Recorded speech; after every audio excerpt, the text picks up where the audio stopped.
Hey, all, it's the Nitro RC Nerds here, and this video is going to be a little bit different. I get a lot of requests, or not requests, but questions from folks asking me, how is it that I find all the time to keep up with the number of vehicles I have? And really, I guess my answer is, it's twofold. Number one, you have to obviously have passion for what you're doing, and secondly, you have to prioritize. And so I thought what I'd do is just kind of walk through all the projects that I have going on with my vehicles, and I'll do it not so much in the order of importance, but in the order of newest vehicle to oldest vehicle, but give you an idea at any given moment what it is that we're currently working on, because there's always something.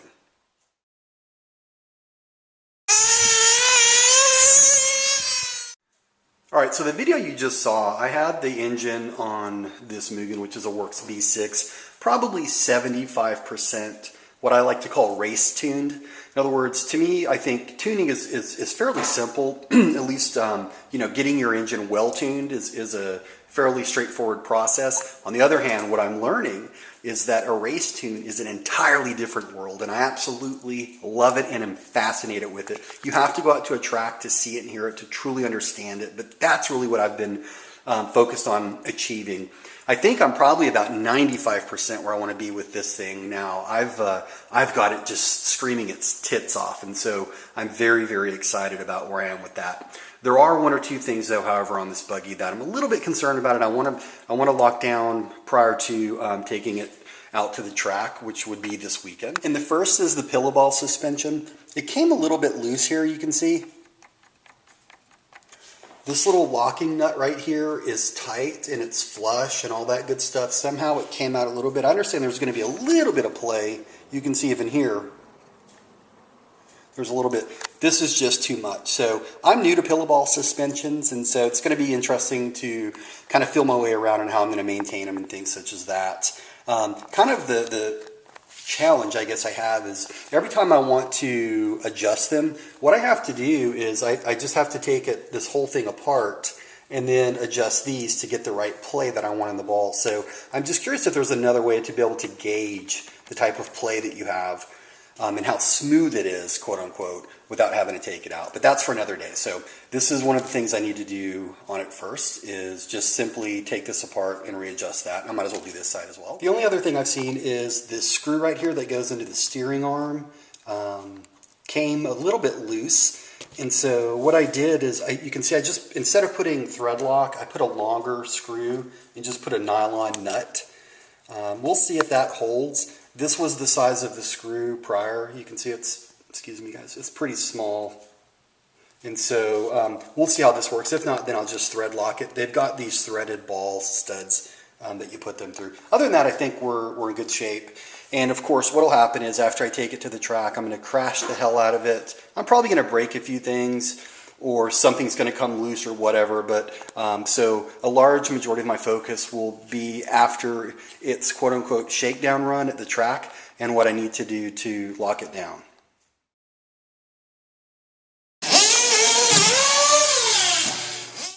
Alright, for the D8T, I've got this OS 25 engine tuned, probably, or I should say race tuned, probably 80% to where I want to be.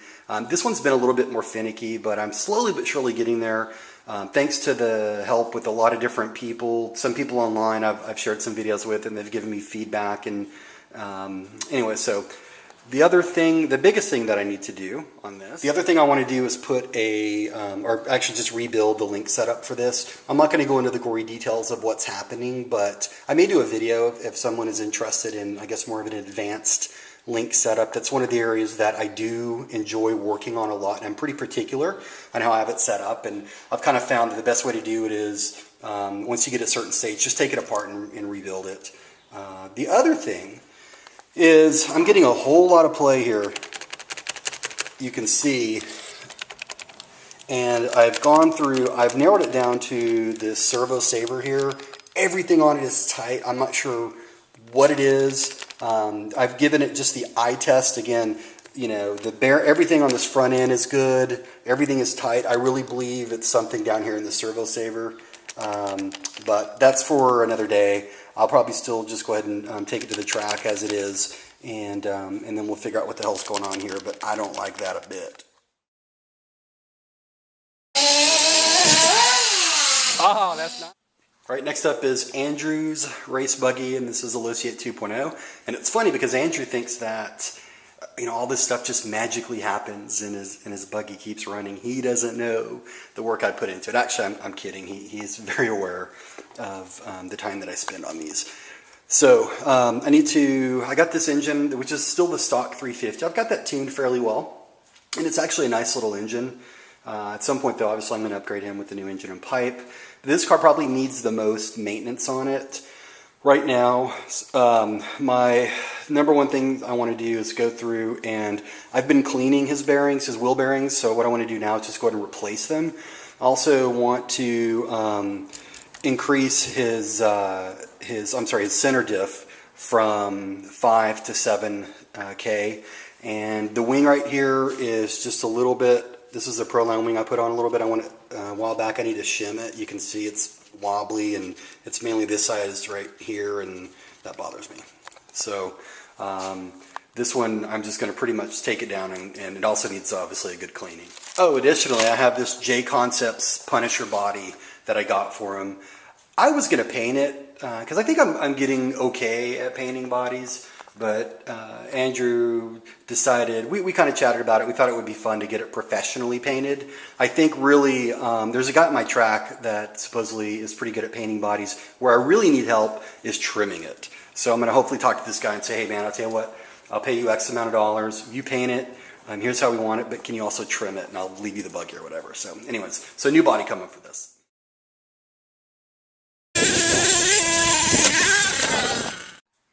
The Savage pretty much needs a rebuild, and for clarification purposes, when I reference a rebuild, I'm talking about just taking it pretty much completely apart, checking all the areas for worn parts, cleaning or changing all the bearings, checking the clutch, all of that good stuff. The immediate need, however, it needs a new steering servo, so I'm probably going to get a ProTech one and throw it on there.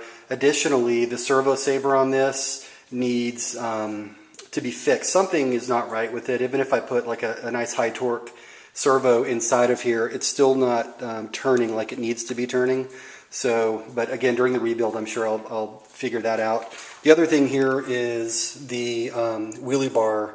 There's an area right here that keeps popping out, so I got to figure out what's going on there. But so that's it for the Savage.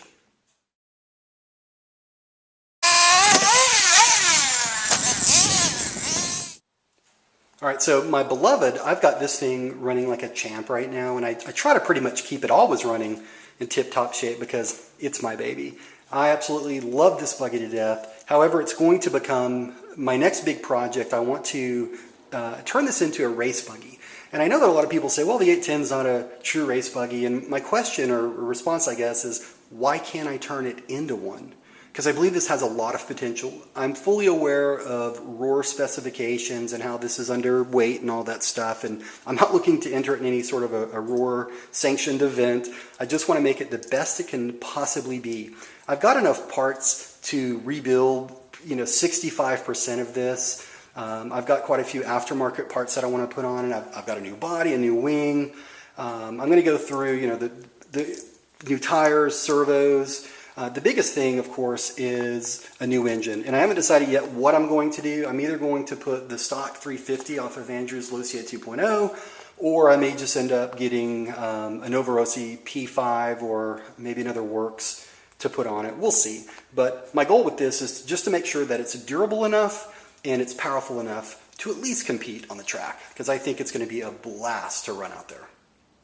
Additionally, though, the only immediate need that it has is I want to put on some new clutch shoes. I'm currently running a M2C 3-shoe aluminum clutch setup on it, and the shoes are getting a little bit worn, so other than that, I just need to throw on some shoes and take it out, and we'll see how it does.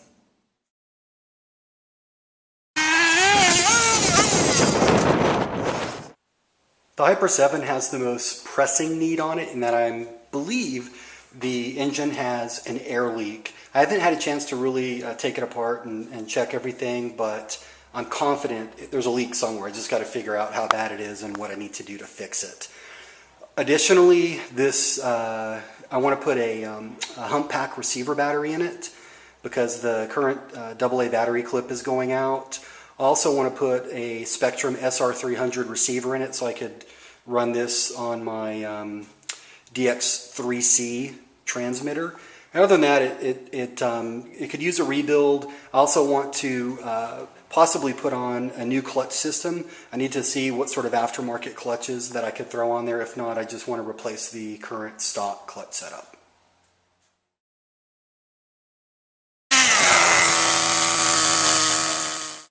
And then finally, the bane of my RC existence. I just need to get this thing running. Really the only issue right now with it is I just put on a aluminum steering link, and during the process I kind of did it half-assed to where I didn't take it apart like I should have. During the process I think I jacked something up in the servo saver, so I just need to rebuild that. I also put on a new transmission. Other than that, I think it'll be okay. I had planned on turning this into a race buggy, but I think that's a little bit more than I can handle right now with all these other projects. So for now, I just want to get it up and running, and perhaps over the course of the next 8 months, look at doing some pretty cool upgrades to it. And that includes putting on the low C 3.4 engine, which is on my 810. And that's a good little engine, so I think it's going to be a bit of a challenge to put it on there, but we'll figure out a way somehow. So that's it. Probably the most boring video I think we've ever done, but this hopefully gives you somewhat of an idea or a snapshot of the current projects that we have going on. Of course, this does not include the everyday maintenance that you want to do to your vehicles as you run them, but this is just what we have going on and what I need to do at this moment in time. So I guess my point with all of this is if you're going to end up with a lot of Nitro vehicles, just be prepared to spend a lot of time on them. But in the end, it's oh so worth it because Nitro is so much fun. Thanks for watching and have a great day.